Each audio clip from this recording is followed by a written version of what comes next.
जय हिंद। तो हम आज चालू करने वाले हैं क्लास 10th का हिस्ट्री चैप्टर 4 जिसका नाम है भारत में राष्ट्रवाद। यह जो चैप्टर है एग्जाम के लिए बहुत जरूरी है क्योंकि इससे सवाल पूछते हैं एग्जाम में, और फिर हम देश को अपने जानेंगे भी इसमें कि अंग्रेज कैसे आए भारत में, कैसे शासन किए, कौन कौन से आंदोलन हुए, यही पढ़ना है इसमें। एकदम आसान भाषा में जानेंगे और सीधा सीधा जानेंगे, कम टाइम लेंगे और सीधा जानेंगे। देखिए चैप्टर का नाम है भारत में राष्ट्रवाद, हिस्ट्री क्लास 10th चैप्टर 4 है। ये एनसीईआरटी बुक में देखिएगा तो जो चैप्टर है इसका चौथा चैप्टर में दिया है। पहले हम देखेंगे कि भारत का खोज कैसे हुआ। आपने तो कभी ना कभी सुने होंगे कि भारत का खोज वास्को डी गामा। वास्तव में भारत का खोज वास्को डी गामा नहीं किए थे। सुनो, ये है पुर्तगाल, ये है फ्रांस और ये है इंग्लैंड, ठीक है, और ये है अपना भारत और ये है दक्षिण अफ्रीका। हुआ ये था कि 1498 में यहां से एक व्यक्ति चलता है पुर्तगाल से, भारत के खोज में निकलता है और यह अफ्रीका आता है। देखो यहां से भारत का खोज ये लोग क्यों कर रहे थे? ये हमारे लिए भारत का खोज नहीं कर रहे थे, इनको जरूरत था। क्या जरूरत था समझो। भारत में उस समय मसाला काफी ज्यादा होता था, भारत में मसाला काफी ज्यादा होता था और ये लोग का जो क्षेत्र है, ये वाला क्षेत्र, ये ठंडा प्रदेश है और ठंडा प्रदेश में मसाला का बहुत ज्यादा जरूरत होता है। शरीर में गर्मी के लिए मसाला बहुत जरूरी हो जाता है ठंडे प्रदेशों में। तो ये लोग यहाँ से इधर नहीं आ सकते थे, इसको तो आना तो ऐसे चाहिए था भारत, लेकिन यहाँ पे आ रहा था ना तो ये लोग को मार रहा था, ये लोग पकड़ के, ये लोग को, यहाँ के जो लोग रहते थे वो लोग इसको मार रहा था। इसलिए इसने इधर से समुद्री रास्ते से आने का निर्णय लिया और पहुंचा अफ्रीका। अब डायरेक्ट भारत नहीं पहुंचा Vasco D gamma. Vasco D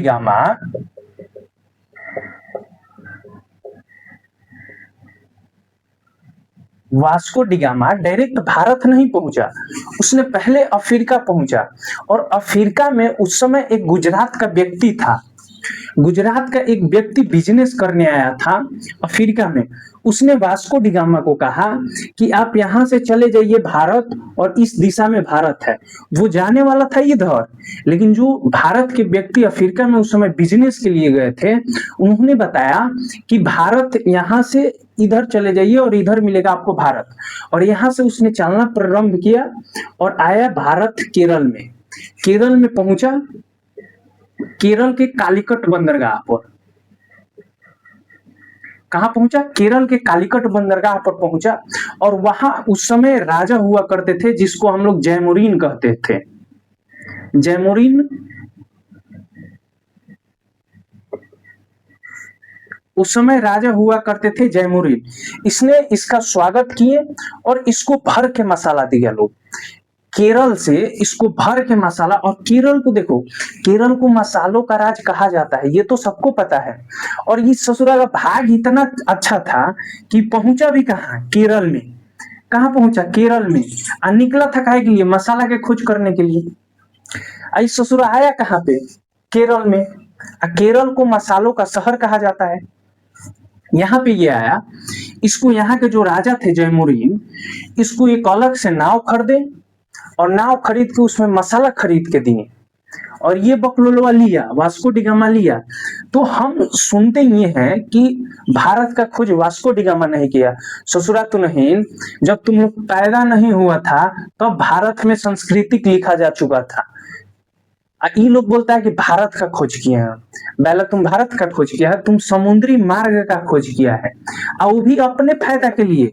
तुमको जरूरी था, तुमको मसाला का जरूरी था, इसलिए तुम खोज किया था। आया था भारत। और यहाँ से जो राजा थे जयमुरीन, इसने इसको मसाला भर के नाव पे दिया और ये नाव पे मसाला ले गया। फिर यहाँ है, यहाँ से ले गया अपने देश। यहाँ पे 60 से 64 गुना ज्यादा रेट में बेचा, 60 से 64 गुना ज्यादा रेट में बेचा। लोगों को लगा बाप रे, वास्को डी गामा वहां से मसाला लाया है और इसका प्रॉफिट कितना हुआ? 60 से 64 गुना दाम पे बेचा। सोचो, कोई सामान 1 रुपया में खरीद रहा है तुम और उसको 60 रुपया में बेच रहा है, कितना प्रॉफिट है। 60 से 64 गुना में मसाला बेचा। अब यहाँ हो गया कि बाप, एक तो देश है जहां पे मसाला का भंडार है, और यहां से अभी पुर्तगाली तो वास्को डी गामा आइबे किया, और यहाँ से फिर फ्रांस वाले आ गए, फिर इंग्लैंड वाला आ गया। इंग्लैंड वाला आया ना तो सबको मार के वो यहीं रह गया, और फिर भारत में धीरे धीरे धीरे धीरे करके ब्रिटिश अपना वर्चस्व बढ़ाने लगे, और धीरे धीरे देश पे ब्रिटिशों ने कब्जा कर लिया, इंग्लैंड वालों ने कब्जा कर लिया, अंग्रेजों ने कब्जा कर लिया, और हमारे देश को सोने की चिड़िया कहलाने वाले देश को ये लोग धीरे धीरे बर्बाद कर दिए और खा गए, और आज हम लोग उनका कुछ नहीं कर सकते हैं। देखो, तो ये यहां से आया। अब यहाँ पे ब्रिटेन वाले आए, अंग्रेज, इतना तुम समझ गया। तो वास्को डी गामा की भारत का खोज नहीं किया था, भारत के समुद्री मार्ग का खोज किया था। कब किया था? 1498 में। 1498 ईस्वी में इसने खोज किया था भारत के समुद्री मार्ग का। इस चीज को तुम ध्यान रखना। अब देखो, जैसे भारत में इंग्लैंड की एंट्री हुई 1998 में, वास्को डी गामा आया, 1498 में वास्को डी गामा आया। उसके बाद अंग्रेज आया लोग। अब भारत में कौन एंट्री लिया? अंग्रेज।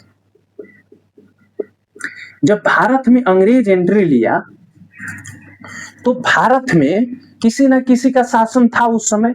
उस समय मुगलों का काफी वर्चस्व था। मुगल पतन की ओर लौट रहे थे। जब अंग्रेज भारत में एंट्री लिया तो मुगल का पतन हो रहा था, मुगल बिला रहा था, और उस समय खूब मराठा जो था, मराठा साम्राज्य, यह काफी अपने वर्चस्व की ओर था। तो जब अंग्रेज भारत में एंट्री लिए तो मुगल पतन की ओर था और मराठा साम्राज्य अपने उत्थान की ओर था। उत्थान मतलब काफी जोर शोर से अपना विस्तार कर रहे थे लोग मराठा। अब होता ये है कि 1761 में इधर से एक व्यक्ति हमला करता है, अहमद शाह अब्दाली। पानीपत का तीसरा युद्ध होता है और इसमें मराठा साम्राज्य को हरा दिया जाता है इस युद्ध में। अब अंग्रेज के लिए रास्ता साफ हो गया था। मुगल पहले से ही पतन की ओर चल रहे थे और मराठा साम्राज्य का जो उत्थान हो रहा था वो अहमद शाह अब्दाली आके 1761 के पानीपत के तीसरा युद्ध में मराठों को हरा चुके थे। अब अंग्रेज का रास्ता साफ था। अब अंग्रेज आसानी से भारत पे अपना विस्तार कर रहे थे, इनको रोकने वाला कोई नहीं था। 1761 के बाद 1764 में, ठीक इसके 3 साल बाद 1764 में बक्सर का युद्ध हुआ जिसमें मुगल साम्राज्य का अंग्रेजों ने पतन कर दिया। इस बक्सर के युद्ध में मुगल साम्राज्य को अंग्रेजों ने पतन कर दिया। उस समय अंग्रेज को 2 चीज से डर था। पहले थे मराठा साम्राज्य से और दूसरा मुगल से। तो मुगल तो पहले ही पतन की ओर थे और उसके बाद आए मराठा साम्राज्य। तो मराठा साम्राज्य को अहमद शाह अब्दाली आके हरा दिया। हरा के ससुरा चल भी गया, यहाँ रुका नहीं भारत में, वो हरा के उसको चल भी गया। अब यहाँ पे अंग्रेजों के रास्ता दोनों तरफ से साफ थे। अंग्रेज धीरे धीरे अपना भारत में कारखाना डाले। पहले अंग्रेजों का प्लान ये था कि हम भारत में अपना कारखाना डालेंगे, भारत से हम कोई वस्तु खरीदेंगे और इसे हम लाएंगे इंग्लैंड, इस रास्ते से लेके आएंगे इंग्लैंड और इंग्लैंड में उस वस्तु को बनाएंगे और फिर इसे डबल रेट में ले जाके भारत में ही बेचेंगे, क्योंकि उस समय भारत की जनसंख्या थी, काफी लोग भारत में थे। तो ये लोग सोचे कि हम कम दाम पे खरीदेंगे और भारत में ले जाएंगे और अपने देश में ले जाएंगे, वहां से ले आके और फिर भारत में हम बेचेंगे। ऐसे ही वो लोग करते थे अंग्रेज। अब इनके साथ हुआ ये कि अंग्रेज धीरे धीरे धीरे धीरे देश में धीरे धीरे नफरत बोना चालू कर दिए, क्योंकि भारत में कोई एक राजा नहीं था। वहां पे जैसे दिल्ली में बैठा हुआ था मुगल साम्राज्य, यहाँ पे महाराष्ट्र क्षेत्र में मराठा बैठे हुए थे, वहां से नीचे आएगा विजयनगर। सबको एक एक छोटा छोटा क्षेत्र लेके, कई सारे क्षेत्र लेके राजा अपना बैठे थे। भाई इतना बड़ा भारत है, यहाँ पे कोई एक राजा होता और सब उसका नेतृत्व करते। अंग्रेज कभी नहीं आता भारत में, कभी ढुकता भी नहीं। लेकिन हुआ ये कि सब अपना अपना लेके बैठे थे। कोई हथियो चुकी क्षेत्र लेके राजा बन जा रहा था, मेवाड़ का एक अलग राजा, दिल्ली के गद्दी पे कोई और बैठा हुआ था, मराठा अपना अलग क्षेत्र विस्तार कर रहे थे। किसी को किसी से नहीं भारत में जम रहा था। और यही देख लिया लोग बाबू अंग्रेज। वो सब सोचा कि क्यों ना हम इसको आपस में लड़वा दे, इसको इससे लड़वा देते हैं, इसको इससे लड़वा देते हैं, और इस देश पे राज हम कर लेंगे। और यही किया, यही वो लोग किया भी। अंग्रेज जो आया था लोग, वो कोई देश पे कब्जा करने नहीं आया था, वो आया था अपना कंपनी लेके, ईस्ट इंडिया कंपनी लेके आया था वो। और वो लोग सोचा कि हम भारत से कच्चे चीजों को खरीदेंगे और अपने देश ले जाएंगे। लेकिन वो लोग आते आते यहाँ पे, जब वो लोग आए तो यहाँ देखा कि राजाओं का आपस में जमता नहीं है, तो वो लोग देश पे कब्जा कर लिए। और ये लोग अब अंग्रेज देश पे कब्जा कर लिया। उसके बाद भारत को वो लोग प्रताड़ित करने लगा। भारत में काफी ज्यादा वो लोग चीजों को करने लगे जिससे देश के जनता को दिक्कत होता था। अब देश वाले सोचे कि हम क्यों ना इनको भगाएं। हर क्षेत्र का अलग अलग राजा हुआ करते थे। तब 1857 आया। 1857 से पहले भारत में सती प्रथा का काफी बोलबाल था। सती प्रथा क्या होता है समझो बाबू। सती प्रथा में मान लो कि कोई मर्द हस्बैंड और वाइफ है। गांव में मर्द मेहरारू कहा जाता है इसलिए आ गया। हस्बैंड और वाइफ है, अगर हस्बैंड मर जाता था तो उसके वाइफ को जिंदा जला दिया करते थे लोग। चिता पे बैठा के वाइफ को जिंदा जलाना पड़ता था। सती प्रथा ये था। अंग्रेजों ने सती प्रथा को बंद किया, जो कि देश के लिए सही हुआ, नहीं होना चाहिए। अगर कोई पुरुष महिला मर गई तो उसका हस्बैंड नहीं जलता था, लेकिन कोई पुरुष मर गया तो उसकी जो पत्नी थी उसको जलाया जाता था सती प्रथा में। ये गलत था। उसके बाद अंग्रेज देखे लो कि इंडिया में, जो भारत में काफी छुआछूत हो रहा है, इस चीज को वो लोग खत्म करने की कोशिश की। इससे देश में जो आक्रोशित हुआ, जनता के बीच काफी ज्यादा आक्रोशित फैला। और ये लोग अब सोचे कि अंग्रेज को हम मार के भगाते हैं। और 1857 का क्रांति हुआ। 1857 का बाबू क्रांति हुआ। देखो ठीक से, 1857 का क्रांति हुआ। 1857 के क्रांति में इतना मारा देश के लोगों ने, अंग्रेजों को इतना मारा। गांव के लोग अंग्रेज को पकड़ के, ओखरी नहीं होता है, ओखरी में मूरी डाल के मुसर से कूच देते थे लोग। इतना ज्यादा ये लोग को मारा गया। अंग्रेज को लगा कि 1857 के क्रांति के बाद अब देश में रुकना बहुत बड़ा दिक्कत है। वो लोग अब इतना मारा गया अंग्रेजों को 1857 के क्रांति में कि अंग्रेज समझ गए कि अब भारत में रुकना मुश्किल है। इसे ही हम 1857 के क्रांति को ही हम सेना विद्रोह कहते हैं। सेना विद्रोह। तो देखो बाबू, सेना विद्रोह कब हुआ था? 1857 में। सेना विद्रोह कब हुआ था? 1857 में। इसी को हम 1857 के क्रांति कहते हैं। देखो 1857 के क्रांति में हुआ ये था कि उस समय अंग्रेज भारत के लोगों को सेना में भर्ती करते थे। और ये लोग क्या किए कि एक राइफल था, एक कोई राइफल था, उस जगह पे ये लोग दूसरा राइफल लाए। और उस राइफल में जो गोली लगता था, वो जो कारतूस था, उसमें गाय और सुअर के चर्बी का प्रयोग करते थे।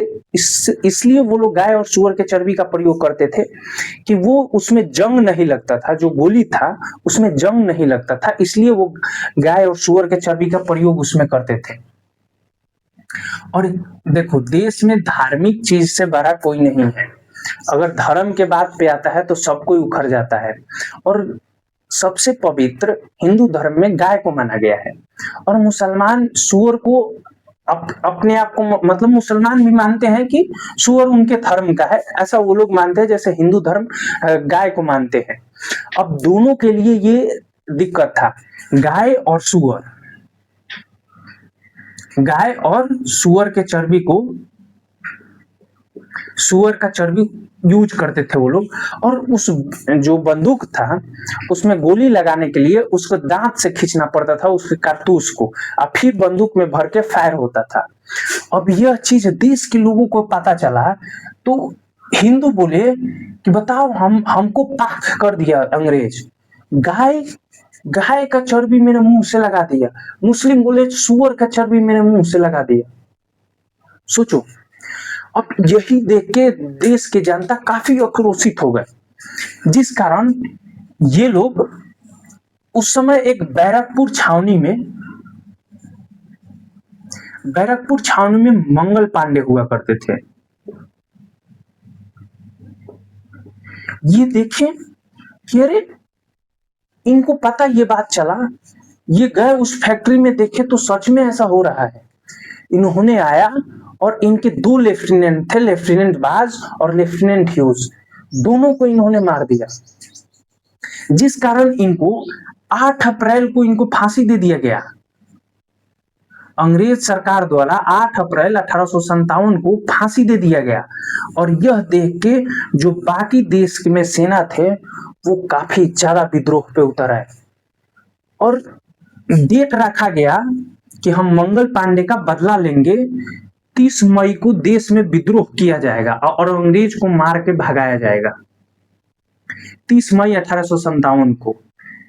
लेकिन अंग्रेज को यह बात पता चल गया कि 30 मई को विद्रोह होने वाला है और जल्दीबाजी में इस चीज को करने के लिए 10 मई को ही विद्रोह चालू कर दिया गया और अंग्रेज को ऐसा मारा गया, ऐसा कि अंग्रेज को अब लगने लगा कि भारत में रुकना बहुत मुश्किल है हमारे लिए। बहुत मारा गया, हर जगह के लोग इन लोग को मार रहे थे। अंग्रेज को लगा कि अब भारत छोड़ के जाना होगा, लेकिन अंग्रेज समझदार थे। उन्होंने देखा कि भारतीयों कोई चीज को ज्यादा दिन तक भारतीय नहीं कर पाते हैं। उन्होंने युद्ध को लंबा टाना, जिससे धीरे धीरे देश में शांति का माहौल बन गया और 1857 के क्रांति धीरे धीरे टल गया। यह देश के लिए कोई लड़ाई नहीं लड़ रहा था। 1857 के क्रांति में एक एक राजा को अंग्रेज ऐसे प्रताड़ित किए थे जिस कारण वो अपने राज के लिए लड़ रहे थे, देश के लिए कोई नहीं लड़ रहा था। अगर देश के लिए उस समय लड़ा गया होता तो 1857 के क्रांति में ही हमारा देश आजाद हो गया होता, उसके बाद हमें नहीं 100 साल और झेलना होता इन अंग्रेजों को। लेकिन उस समय देश के लिए कोई नहीं लड़ रहा था, उस समय सब अपने राज्य को बचाने के लिए लड़ रहे थे। और 1857 की क्रांति खत्म हुआ और उसके बाद आगे आया एक प्रेस एक्ट आया। 1857 की क्रांति को अंग्रेजों ने धीरे धीरे करके खत्म कर दिया। तो देखो बाबू, यहां से तुम ठीक से समझो। 1857 की क्रांति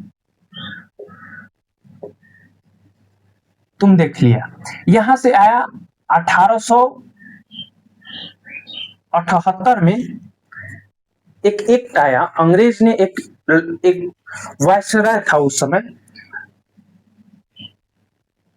लॉर्ड लिटन ने वर्नाकुलर एक्ट लाया।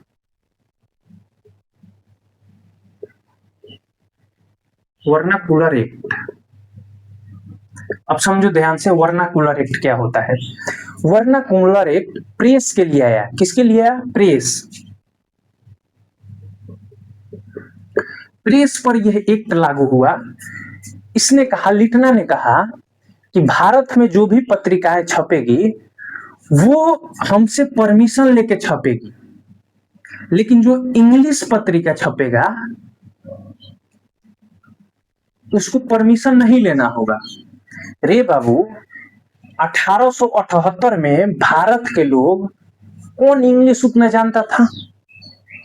अधिकतर लोग इंग्लिश जानते ही नहीं थे। और ये कहा कि लिटन ने कहा कि जो वर्नाकुलर एक्ट है वो इंग्लिश पत्रिका पे लागू नहीं होगा, बाकी सभी पत्रिकाओं पे लागू होगा। ई बैला तो नहीं बोल रहा है कि इंग्लिश पत्रिका पे लागू नहीं होगा। यहां से शुरू हुआ यह भी आज भी एक तो इंग्लिश पत्रिका था द पायनियर, आज भी द पायनियर है, उस समय भी था, आज भी है द पायनियर, इंग्लिश पत्रिका छापता है। तो देखो जो 1878 का लॉर्ड लिटन ने वर्नाकुलर एक्ट लाया था, वो किस पे लाया था? प्रेसों पे लाया था।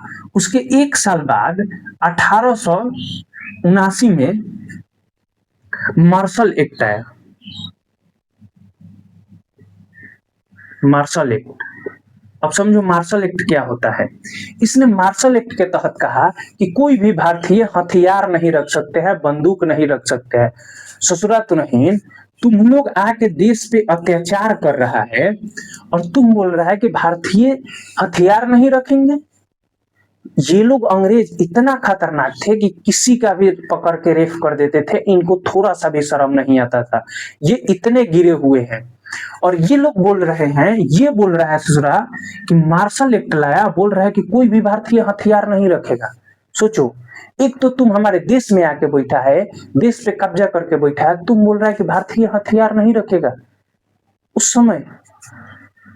उसके बाद देखो 1857 का क्रांति हुआ तो अंग्रेज ने सोचे कि अब अगर भारत में रहना है तो भारत के व्यक्ति के बीच क्या चल रहा है ये जानना हमारे लिए जरूरी है। तो अंग्रेज अपने सुरक्षा वाल के रूप में, अपने सुरक्षा के लिए ये लोग 1875 में भारतीय राष्ट्रीय कांग्रेस की स्थापना की। भारतीय राष्ट्रीय कांग्रेस, कांग्रेस की स्थापना किया 1875 में। देखो भारतीय राष्ट्रीय कांग्रेस क्या था?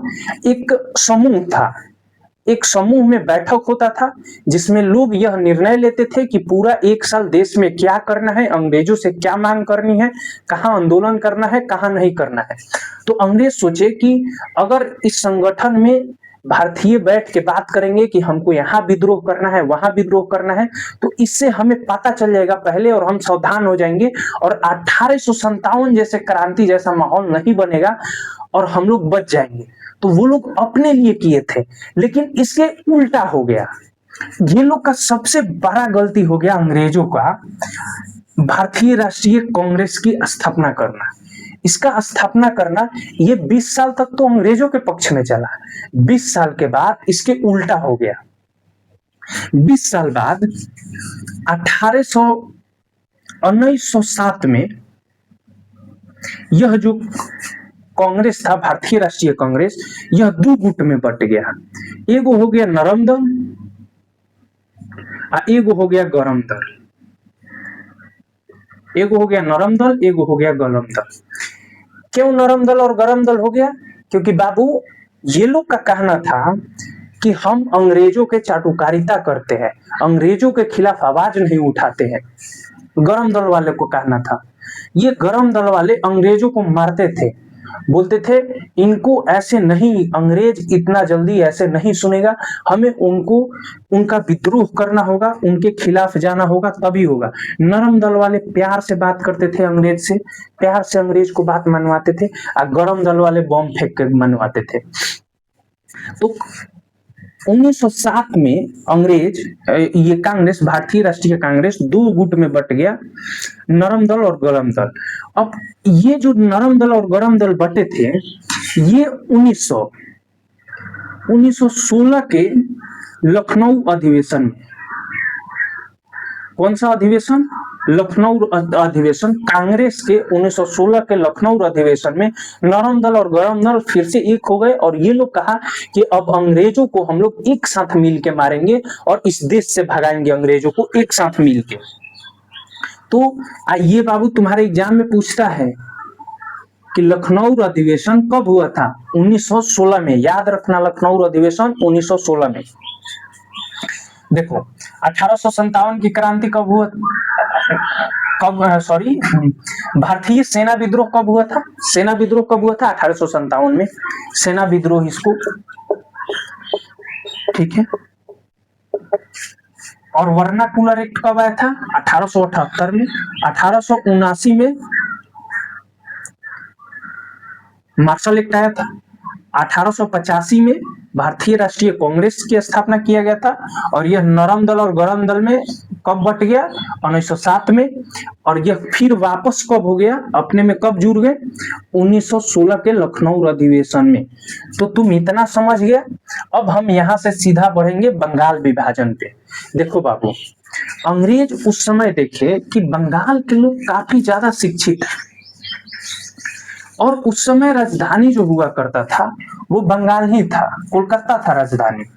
अंग्रेजों को लगा कि जो बंगाल है इसको हम क्यों ना विवादित क्षेत्र बना देते हैं, और क्यों ना यहाँ पे मुस्लिम भी ज्यादा है और हिंदू भी ज्यादा है, हम क्यों ना इनको आपस में लड़ा देते हैं, हम क्यों ना आपस में लड़ा देते हैं। और किया वही। 1905 में वायसराय बना लॉर्ड कर्जन।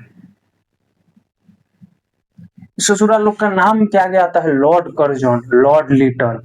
हम भारत सरकार से कहेंगे लॉर्ड, ये लोग के नाम के आगे हटाया जाए, इसके नाम के आगे से, और चप्पल जूता जोड़ा जाए। ये लोग भारतीय महिलाओं का रेप करते थे। ये लोग इतना हरामी थे कि दक्षिण अफ्रीका में भारतीय एक महिला थी, वो अंग्रेजों के यहाँ काम करती थी, घर का काम करती थी। वो अंग्रेज 2 दिन तक पार्टी किए और उसको 2 दिन तक अपने यहाँ काम कराया लोग, उसको छुट्टी नहीं दिया लोग। वो कहती रही कि मेरे 3 महीना का बच्चा है, वो भूख से मर जाएगा, हमको छुट्टी दे दिया जाए। अंग्रेज छुट्टी नहीं दिए। वो 2 दिन बाद जाके देखी तो उसका बच्चा वहीं उस बिस्तर पे दम तोड़ दिया था। ये अंग्रेज इतना खतरनाक होते हैं। तो 1905 में लॉर्ड कर्जन ने क्या कर दिया? बंगाल विभाजन कर दिया।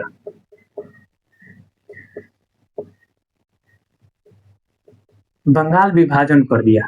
इसने कहा, ये देखो भारत, इसने कहा कि एक हो जाएगा पश्चिम बंगाल, एक हो जाएगा पूर्वी बंगाल।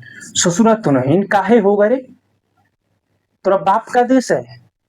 एक हो जाएगा पश्चिमी बंगाल, एक हो जाएगा पूर्वी बंगाल। इसको कह दिया पश्चिमी बंगाल, इसको कह दिया पूर्वी बंगाल। एक को रख दिया मुसलमानों को, एक को रख दिया हिंदू को।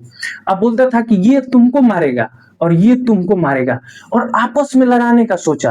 अब बंगाल के लोग उस समय शिक्षित थे, पढ़े लिखे थे, वो लोग इसके खिलाफ विद्रोह कर दिया। वो लोग बोले कि बंगाल विभाजन रद्द होना चाहिए। वो लोग कई आंदोलन किए और ठीक हुआ भी। 1905 में बंगाल विभाजन किया और 1912 में बंगाल विभाजन रद्द कर दिया। तो बंगाल विभाजन हुआ कब था? 1905 में। किसने किया था? लॉर्ड कर्जन ने। कर्जन था, वायसराय कौन था? कर्जन था। और बंगाल विभाजन रद्द कब हुआ? 1912 में। तो ये ध्यान रखना। अब बंगाल विभाजन के बाद हमारा अगला टॉपिक है प्रथम विश्व युद्ध। देखो, यह जो विश्व युद्ध है इसमें 37 देश भाग लिए थे। 37 को देश आपस में लड़ रहे थे। एक तरफ था इंग्लैंड, दूसरे तरफ फ्रांस, सॉरी, एक तरफ में थे इंग्लैंड, फ्रांस, रूस और अमेरिका। ये एक तरफ था लोग, और दूसरे तरफ था जर्मनी, इटली, ऑस्ट्रेलिया और तुर्की और हंगरी। ये एक तरफ थे और ये एक तरफ थे। ये लोग था 37 को देश आपस में लड़ा और नाम रख दिया लोग प्रथम विश्व युद्ध। काहे रे? 37 को तुम लोग आपस में लड़ा, तुम लोग अपना युद्ध का नाम रखो। ये प्रथम विश्व युद्ध क्या होता है? ये लोग प्रथम विश्व युद्ध नाम रख दिया लोग। हुआ ये था प्रथम विश्व युद्ध में कि ऑस्ट्रेलिया का एक राजा था, उसकी हत्या हो गया, और उसी हत्या के कारण ये लोग विश्व युद्ध छेड़ दिया अपने में, और उसका नाम रख दिया विश्व युद्ध। विश्व युद्ध में हुआ ये था, प्रथम विश्व युद्ध 1914 में स्टार्ट ये लोग किया। एक तरफ थे इंग्लैंड, फ्रांस, रूस, अमेरिका, दूसरे तरफ जर्मनी, इटली, ऑस्ट्रेलिया, तुर्की और हंगरी। और प्रथम विश्व युद्ध का प्रभाव भारत में देखा गया, क्योंकि इंग्लैंड जो था ये काफी पैसा खर्चा कर दिया था प्रथम विश्व युद्ध में, और भारत पे उस समय किसका शासन था? इंग्लैंड का। ये लोग के युद्ध के कारण भारत में बेरोजगारी और महंगाई चरम पे बढ़ गया, जिससे जनता के बीच आक्रोशन फैलने लगा। और ये लोग क्या किया कि जब युद्ध खत्म हुआ 4 साल बाद, 4 साल युद्ध ये चला, 4 साल बाद खत्म हुआ, तो ये पक्ष जीत गया, संधि हुआ, इस पक्ष पे लादा गया सब चीज, जो युद्ध में खर्चा हुआ था सब जर्मनी पे लाद दिया लोग। तो तुर्की इसी में था। ये लोग क्या किया, तुर्की को लचीदाना की तरह आपस में बांट लिया, ये लोग लचीदाना की तरह आपस में बांट लिया। और उस समय तुर्की में एक खलीफा का पद होता था, क्योंकि तुर्की मुस्लिम देश था और मुस्लिम कंट्री में खलीफा का पद होता था। पद का मतलब होता यह है कि जैसे देखो, भारत के अभी प्रधानमंत्री जो है नरेंद्र मोदी है, तो जो पद है वो प्रधानमंत्री का है और जो व्यक्ति है वो नरेंद्र मोदी है। तो जो प्रधानमंत्री है वो किसी व्यक्ति का नाम नहीं है, वो एक पद का नाम है प्रधानमंत्री। वैसे ही खलीफा एक पद हुआ करता था, इस पे जो मुस्लिम में सबसे श्रेष्ठ होते थे वो बैठते थे, उन्हें खलीफा कहा जाता था। ये लोग क्या किया कि तुर्की को आपस में बांट लिया, कोई इधर ले लिया कोई इधर ले लिया, ये लोग आपस में मिलकर बांट लिया और खलीफा के पद को समाप्त कर दिया। और यही चीज से नाराज होकर जो भारतीय मुसलमान थे, ये लोग भारत में खिलाफत आंदोलन कर दिया, खिलाफत आंदोलन कर दिया भारत में, ये लोग खिलाफत आंदोलन कर दिया। और इसकी अध्यक्षता 1919 में महात्मा गांधी किए।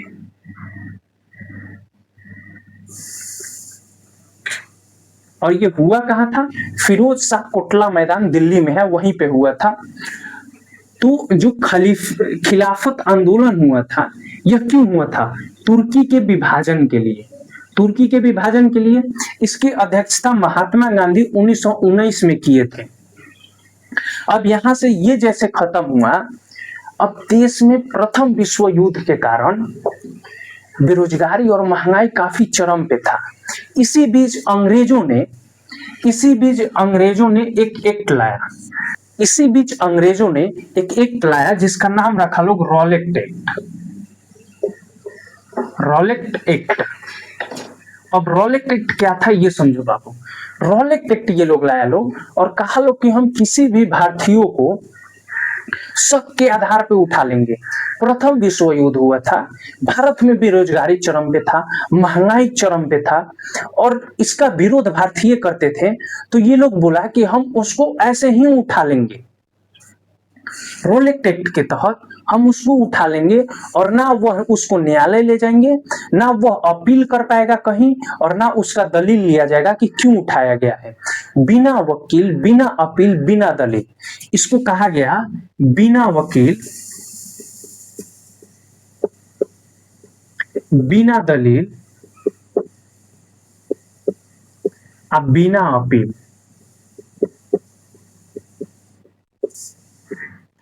देखो, अगर अभी तुमको पुलिस उठाएगा तो तुमको दलील देगा अपना कि भाई तुमको उठाया क्यों, उसके बाद तुम अपना वकील रखोगे केस लड़ने के लिए, फिर वो जाके तुम न्यायालय में अपना अपील लगाओगे। तो वो लोग बोला कि ऐसा कुछ नहीं रहेगा, हम अपना मन से उठाएंगे, बिना वकील, बिना दलील, बिना अपील, तुम कुछ नहीं कर सकता है, जब तक मेरा मन होगा तब तक तुमको रखेंगे। अब भारतीयों ने इसका विरोध किया, रॉलेट एक्ट का बढ़ चढ़ के विरोध हुआ भारत में। पंजाब के दो नेता थे, डॉक्टर सत्यपाल और डॉक्टर किचलू, ये दो नेता भारत में इसका काफी बढ़ चढ़ के विरोध किए। अब इनको अंग्रेज क्या किए, इसको अंग्रेज क्या किया लोग, इन दोनों लीडर को वो लोग 9 अप्रैल के उठा लिया लोग, 9 अप्रैल 1919 को उठा लिया लोग। अब भारत के लोग बोले कि भाई जब ये लोग शांतिपूर्वक विरोध कर रहे थे तो तुम उठाया क्यों। और इसी का विरोध करने के लिए डॉक्टर सत्यपाल और डॉक्टर किचलू के विरोध में लोग भारत में पंजाब में एक जगह है जलियांवाला बाग,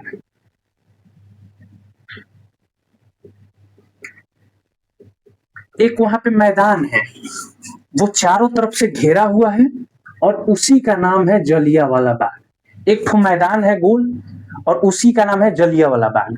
इसमें एक ही गेट है एंट्री वाला, बाकी चारों तरफ से घेरा हुआ है। 9 अप्रैल को डॉक्टर सत्यपाल और डॉक्टर किचलू को ये लोग उठा लिया। अब इसका विरोध करने के लिए भारतीयों ने 13 अप्रैल को इसी जलियांवाला बाग में 1919 को सभा किया। लोग यहाँ पे लोग शांतिपूर्वक सभा कर रहे थे, बच्चे भी थे, महिलाएं भी थे, बूढ़े भी थे। इस जलियांवाला बाग में वो लोग इस चीज का विरोध कर रहे थे शांतिपूर्वक से। उस समय जो गवर्नर था पंजाब का, ओ डायर ने 8 डायर को ऑर्डर दिया, शांतिपूर्वक ये लोग बैठ के इसमें आंदोलन कर रहे थे। ये 13 अप्रैल 1919 को ओ डायर ने 8 डायर को ऑर्डर दिया कि इन पे गोली चला दो, और इन निहत्थों पे गोली चला दिया गया, जिसमें बच्चे, महिलाएं, बूढ़े मारे गए। इनका क्या गलती था? हाँ, इसमें इसको चारों तरफ से घेर के वो 8 डायर ने अपना सेना ले गया, वो डायर ऑर्डर दिया। देखो, इसको याद करने का तरीका ये है कि ऑर्डर किसने दिया और गोली किसने चलवाया। ओ से ऑर्डर लिखते हैं, तो ओ से ओ डायर ने ऑर्डर दिया। और राइफल से गोली किसने चलाया? आर से राइफल से गोली किसने चलाया? आर डायर ने गोली चला दिया, और यहाँ पे 1300 से 1500 लोग मारे गए। 1300 से 1500 लोग मारे गए, और इन अंग्रेजों को थोड़ा सा भी शर्म नहीं आया, और आज तक ये लोग माफी नहीं मांगे हैं इस घटना से। और इसमें महिला, बूढ़े, निहत्थे मारे गए 13 अप्रैल 1919 को। तो जलियांवाला बाग हत्याकांड कब हुआ? 13 अप्रैल 1919 को। ये सब जलियांवाला जब बाग हुआ था, जलियांवाला बाग हत्याकांड, तो एक 7 साल के लड़का ये सब देख रहा था कि कैसे निहत्थों पे अंग्रेज गोली चला रहे थे। उस व्यक्ति का नाम था उधम सिंह। इन्होंने देखा कि ओ डायर ने जब इंग्लैंड गया, देश के लोग विरोध किए, इसको यहां से इंग्लैंड भेज दिया गया। जब ओ डायर इंग्लैंड गया तो इसको ढोल बजा के स्वागत किया गया कि तुम बहुत अच्छा काम किए हो। किसी महिला, बच्चे, बूढ़े को मार देना, निर्दोष को मार देना अच्छा काम है, ये अच्छा काम है। इसका स्वागत किया लोग। कहाँ? इंग्लैंड में। ये इंग्लैंड जब गया तो इस समय उधम सिंह मान लो कि 7-8 साल के थे 1919 में। यहां से 21 साल बाद 1940 में उधम सिंह जाते हैं इंग्लैंड। 1940 में उधम सिंह जाते हैं इंग्लैंड, और ओ डायर के घर पे जाते हैं, तो पता चलता है कि ओ डायर किसी पार्टी में गया है। उधम सिंह उस पार्टी में जाते हैं और पूछते हैं, यू आर वो डायर? वो बोलता है, यस आई एम वो डायर। उधम सिंह अपना पिस्टल निकालते हैं और 7 गोली उसको मारते हैं। किसको? ओ डायर को। और बोलते हैं कि याद करो तुम 21 साल पहले कैसे बेगुनाहों को तुमने जलियांवाला बाग हत्याकांड में मारा था। और ये चीज वहां पे इंग्लैंड में इनको उठा लिया जाता है। तो इन्होंने जब इनसे जज पूछा कि तुम्हारा नाम क्या है, तो इन्होंने अपना नाम नहीं बताया। बाद में इन्होंने अपना नाम बताया कि मेरा नाम उधम सिंह है। तो हम अभी क्या क्या देख लिए, एक बार फिर से देख लेते हैं। तो देखिए, हमने देख लिए 1857 के विद्रोह, उसके बाद देख लिए 1878 में वर्नाकुलर एक्ट, उसके बाद मार्शल एक्ट देख लिए। 1885 में कांग्रेस की स्थापना हुआ था, भारतीय राष्ट्रीय कांग्रेस। और 1905 में बंगाल विभाजन। 1914 में प्रथम विश्व युद्ध जो 4 साल चला था। 1919 में खिलाफत आंदोलन हुआ था, और 1919 में रॉलेट एक्ट ही आया था। और 13 अप्रैल 1919 को जलियांवाला बाग हत्याकांड हुआ था। अब इससे आगे का क्लास कल देखेंगे हम, तब तक के लिए जय हिंद।